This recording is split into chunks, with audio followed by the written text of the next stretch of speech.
So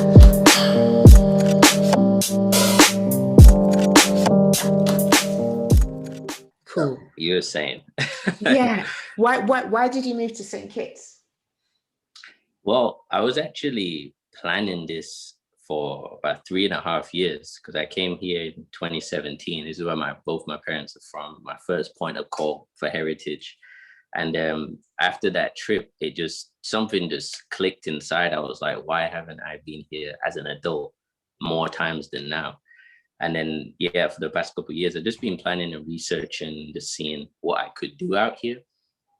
And then, of course, obviously the past year and a bit, just kind of just put the momentum underneath me. And then I was just like, you know what? I think it's time now. I think we've got enough research. We've done enough things. Like, let's go and see because until you go, you're never going to know what it's like. So Yeah, that's true. And it's interesting that you said that the past year put the momentum underneath you, because for a lot of people that have been like, oh my goodness, I don't know what's happening in the world. I'm going to stop. I'm going to stay. I'm going to keep everything as usual. So it's yeah, interesting that that actually prompted you to move. But looking at yeah, your bio, like you've done everything from a career in music in LA to working in financial markets and real estate. And you've also lived in like London, Dubai, Geneva.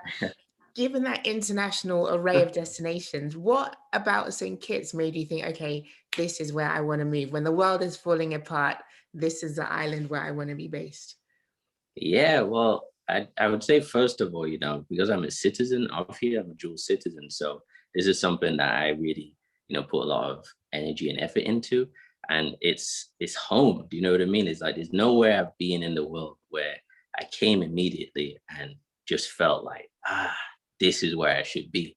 And even just the past few days being here, it's been like this strange. I feel like I'm just reflecting, just like, wow, like I'm actually here. And it's just home. It just feels like home. So I was like, I need to go home. I love it. I love it. And so Yeah. break it down a little bit more, because we've had one of our most popular interviews has been with the lady who moved to St. Kitts, but drill down a little bit more. Aside from it, what is it about Kitts? What St. Kitts? What's the island like? What do you like to do? What is it that makes you just feel like, this is the place?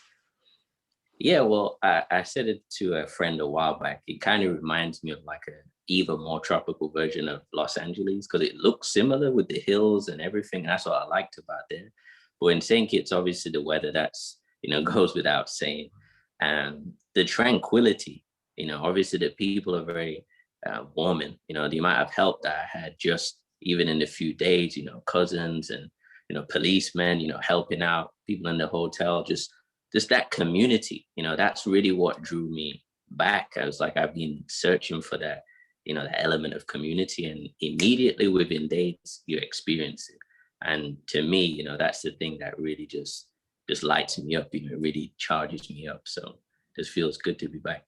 Love it. And see, I want to dig a little bit more, because from looking at your career and Yeah. knowing what you're up to now, you don't seem to be at the stage in life where it's like, oh, let's just sit back and relax and do nothing. So how does being in St. Kitts in the Caribbean, a destination that's considered like really laid back and slow paced, what's your plan on making that work for you?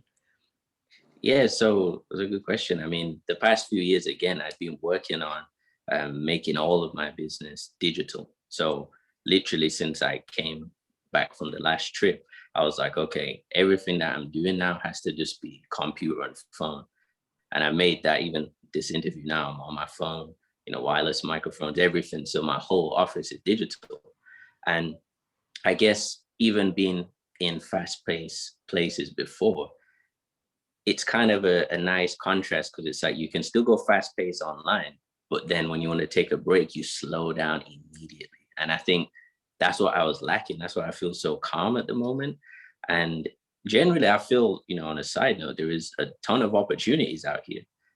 Again, I've been compiling about 3.5 years of research. So I've got stacks of bookmarks on my computer of just all the things, that could be done. And I think those are the things that really just like driving me to try and achieve something here. But yeah. Yeah, no, I love that. I love that because that's the thing. Quite often, when you speak about the Caribbean or moving to the Caribbean, people think it's something that you do at the end of your life. I mean, not the end, but towards the end, once you've had your career. But to meet someone who's young and who's ambitious and is just making stuff happen and happens to be based in the islands is super, Definitely. super cool. So tell us more about yourself and what I mean. You have books, you have multiple companies. What are you prioritizing at the moment? And yeah, just introduce yourself to us. Yeah, sure. So my name is Limahl Mills. I'm a technopreneur, author, retired music artist, and just general, entrepreneur at heart. And again, past few years I've been researching my heritage, and seeing what I could do in my first place of lineage, if you will. And I've traveled and worked in different parts of the world, in the Middle East, North America, Europe, and I think that has just really just changed my life altogether. Like my first, I would say, big deal was when I got into the music business at 19. So I got a record deal, moved to America, and then my life just changed after that completely. And yeah, I guess the things that I'm doing at the moment is just really geared around impact. Um, I really want to do things that have meaning and really can help my own people and just prosper forward in a big way. So everything that I do, the books I write, the businesses I have is geared around that one mission. It's just to push things to a whole different frontier. That's what I'm trying to do. I love that. And I want to Yeah. talk a bit more about the platform or app that you're developing for Tees. But even more, what I'm curious about is your experience traveling internationally, working internationally in multiple different sectors. What sort of insights do you think that's given you when it comes to going back to St. Kitts and identifying opportunities? How do you think that enables you to kind of see in both directions, if that's a way to describe it? Yeah. Well, I think the good thing is, when you're around different cultures and different ways of doing business and just working and living, I think that's what gives me a good purview of, all the different things that can be done. Again, working in different sectors, you tend to pick up habits. But what I've found is that when you move, you kind of have to start with a fresh perspective. You can't bring, those old habits into a new place and just think, oh, okay, yeah, I can do it this way and this way. It's like, no, you have to stop, view, assess, and then go. But don't, bring those old habits. So I feel like that experience just gives me just a different perspective. I'm more open to how other people do things, and I think when you are like that, things just start to turn around and work in your favor slightly, which is always good. Yeah, Yeah. definitely. And I'd love to find out more about your process of making yourself able to work entirely remotely. But given that you are in St. Kitts, what's the entrepreneurial scene like? Where do you go to have conversations with other like-minded business owners or people in fintech? Or is there a fintech scene in St. Kitts? Yeah, so again, just for full transparency, I literally just moved back like on Friday of last week. So I'm still in quarantine at the moment. But from what I've seen is that, a lot of people tend to use Facebook quite a bit. Um, it is starting to move more towards YouTube, which is great. I'm seeing a lot of like people doing interviews, a lot of people, interviewing other entrepreneurs and just trying to move everything digital. So there is a huge push to go digital, especially after the pandemic. But I think that's where a lot of the prospects lay, because in a place that isn't fully digitized yet, if you're getting in at the at the beginning, that's where you can actually grow with it. And that was really my perspective, where I was like, well, everything's digital for me anyway. So just plugging into that and seeing where I could be of service, that's really what I was thinking. But yeah, it's mainly Facebook and YouTube is starting to get pretty big now. Right. So you're going to be like doing your networking and everything entirely. That's interesting to be doing it entirely digital. See, I'm old and I quite like being able to like sit down and talk to people. But I guess, yeah, the pandemic Hey, situation has shown us that that doesn't necessarily have to be the way, right? Yeah, definitely, Yeah, definitely. I yeah, yeah. wouldn't say you're old, that's Yeah. it. Well, thanks. Thanks. But um, and so tell me more about Fortress. Yeah, tell us about Fortress. yeah, so again, that was something that was birthed off of need, basically. So when I moved back from traveling last, that was just after my last St Kitts trip. I was back in Leeds, that's where I'm from originally. And I was starting to see, some of the things that hadn't really changed as much. So I had been, working abroad and traveling. And then you come back sometimes, and sometimes it's like, you're going back in time slightly where you're seeing all of this innovation and things happen in other countries. And you're like, oh, why is that not happening where I'm from? So again, for the past 3 years, that was probably like the longest stint that I did back home, because I wanted to try and build and connect, with my local community.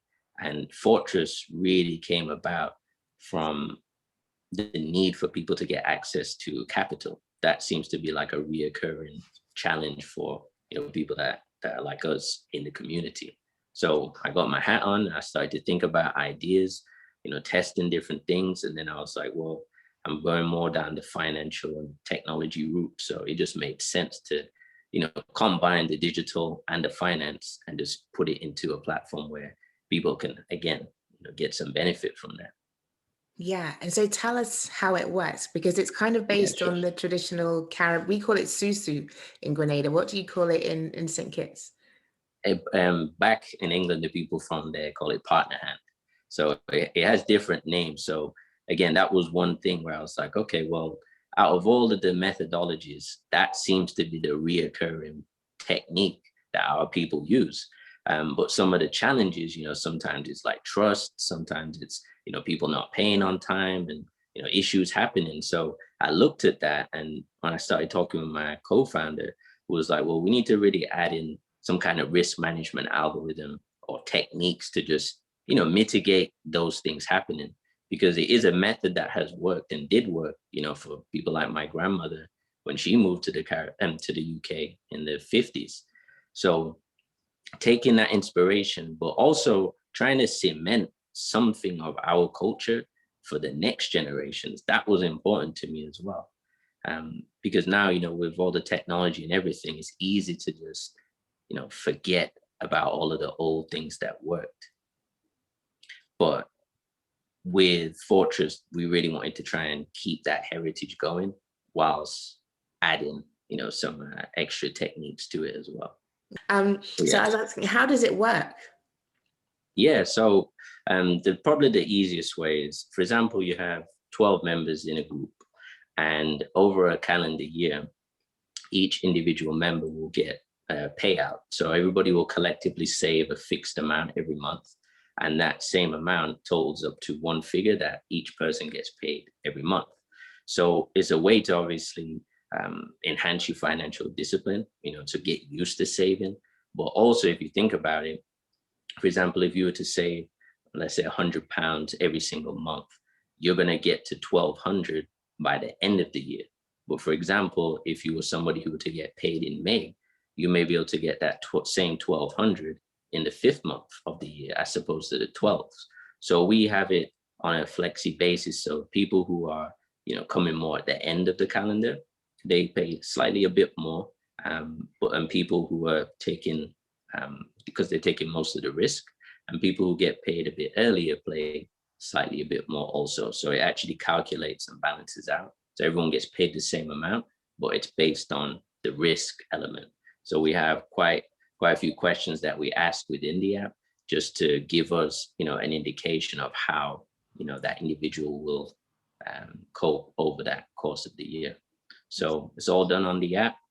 It's going to be fully automated. We're just about to launch the second phase of it now. So you'll be able to do it's just iOS at the moment, but I promise Android people it is it's coming too. So it sounds like you've done a lot of research as to how to set up your life in St Kitts or potentially anywhere else. Can you talk us through that process so that if anyone else is thinking, gosh, either I want to move out of my line of work and set up my own business, or I have a business in the UK or the US that I would love to run from St Kitts or any other Caribbean island. What's the process that you went through to make sure that you had that flexibility in place? Yeah, definitely. So the first thing I would say is making sure, like, because my family is from here, so I could get citizenship by descent. So after my trip in December 2017, I had my citizenship and passport by October of the next year. So I just got to it straight away, didn't mess around, paid the money, did what I needed to do, sent the documents back and forth, and got that first, because I was like, I cannot go back until that's done. So once that was done, in the meantime, again, I would always say, do the research. Like literally, I probably got over 250 bookmarks easily of just random things, things that you may take for granted when you're at your own home, but just look and think about every little detail, because at least you have it then. So me even coming back now, I'd not even looked at my bookmarks for at least 12 months. But all I had to do, if I need to, is just go in my files, see where I need to go and pull it out, and voila, Can you give it's us some there. examples? So I What would sort of say stuff? that the preparation is totally key. With your business, again, if you have something in the UK, can you hear me okay? Yeah, yeah, yeah. Okay. Um, yeah, if you have business in the UK or elsewhere and it is digital, just make sure you have all your ducks in a row. So one thing that even I've been doing the past couple of days, second day I've got my SIM card, making sure all my accounts were switched over. So my authorization codes come through to this number instead of my UK number. Because it's those little things that we don't usually think about. But that's part of the whole digital and synchronization for you to actually, operate. And it may seem small, but honestly, it's those little bits of detail that can completely mess you up. Because if you're locked out of your accounts, like I can't afford to be locked out of any of my accounts, whether it's software, banking, whatever the case, like these are things that help me, continue my business forward. So yeah, I would say make sure your tech is I'm a big stickler for that. Make sure that's all lined up. Now we've had issues, but I'm like, this is the first call where I'm like, come on, I've been waiting for this. But yeah, make sure your technology is in place, and do your research. Just have as much at your disposal, I would say. Yeah. And so what sort of stuff were you bookmarking? These 250 So bookmarks? yeah, so things like property, I looked at a lot of things for that. Having a background, I was, because you get an idea of what the local economy is like based on the real estate. So I'd made contacts, property managers, construction, developers, agents, banking officials. So I was just collecting like my pro team, if you will, of people who I would need to actually do business with. Um, so I had a bunch of real estate. I was assessing the market for about 3 years. So I knew what properties were selling, how much they were selling for, how long it was on the market for.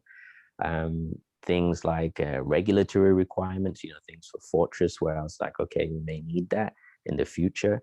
I was even going through YouTube, seeing who was living here and seeing how they was operating on the island. I was just trying to do as much due diligence as I could to give me as a clearer perspective as possible. Because when you're not in a place, it's difficult to really get a vibe of what it's actually like.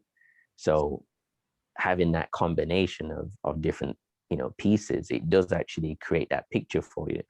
So I'm trying to think of anything else. Just generally things like how even to start a business, where to go for registration, where's the office for a particular building, all of those things can save you time and resources as well. So you name it, I've probably got a bookmark for it. Fantastic, fantastic. And so how would you describe the ease of doing business in St Kitts compared to some of the other destinations you've been based in? I would say it's pretty good. Again, here there's a big push with citizenship by investment. So a lot of foreign investors come here to do business, and set up companies. And surprisingly, in some of my research, I found quite a lot of, regulated companies in insurance, other financial institutes. There's quite a lot of business being done here. It's just not, it doesn't have like that big reputation on the front end of, oh, here's a metropolis of business, but there is a lot of companies here. So I would say the ease of use is good. It's still, like I said, it's not fully digitized yet, but there is a massive push towards that. So when you can get information online, it does make obviously your life a lot easier. So generally, I would say it's good. Everyone speaks English. It's pretty straightforward, I would say. That's super, super useful. And so let's wrap up with the bit that I find most interesting, which is the impact. Why does making an impact in St. Kitts matter to you? Family. And I'll explain why, because bear with me on this one, but say, for example, my fiance, she's from the islands as well. And when I met her, we started talking about things. And I said from soon as we started dating, I said, hey, there's probably going to be a time where I'm going to need to, hop on the plane and get things going. And it's more for the longer term, the next generation. So when I think about, say, my grandmother who came to the UK from here in the late 50s, and it's sad for me because she never got the chance to actually come back long term. She actually died in the UK. So when I think about, the pain and struggle and suffering, like, that generation went through in Europe, I was just like, there has to be a time now where we, like, pretty much what you promote on your channel is like, you've got to come back home at some point to really cement things here. Because if you don't, that connection is going to be severed for good. Even just the lingo, even speaking to my family now, and they speak so fast, and I'm like, oh, what did you say? I'm trying to, keep up quickly. But just even that, is important to maintain for the next generation. So for me, in my legacy, the things that I passed down, I want to have substantial things here in the first places of heritage. There is obviously the African side, the continent side, but this is my first, point of call where I would go to find out the clues. So it is really important to me to have things for my family here, and have that option for them. Yeah, absolutely. It's so, I love hearing other people younger than me who get that point and who don't just get it, but are actually taking steps to really build that link and pass the baton forward to the next generation, because that impact is really, really needed. So it's exciting. Definitely. I look forward to seeing what happens next. From seeing what's happened up until now, I have no doubt that it will be spectacular. But if people want to follow your progress or to find out more about the app Fortrese, where's the best place for them to get in touch? Yeah, sure. So I'm pretty heavy on the socials. So Instagram, Mal the Mogul. Maybe put the links in the description. Fortrese.com, which is FORTRESE.com, but all the links to my businesses are on millsthemogul.com, sorry. But I'm on Instagram, I'm on Facebook, YouTube, just building up my channel at the moment. And the app's in the App Store now. So if you actually get it, you can get any notifications that we send out. But we're literally about to launch the second phase in the next few weeks. So that's where people will be fully able to onboard on the app and participate in our beta group. So yeah. Exciting.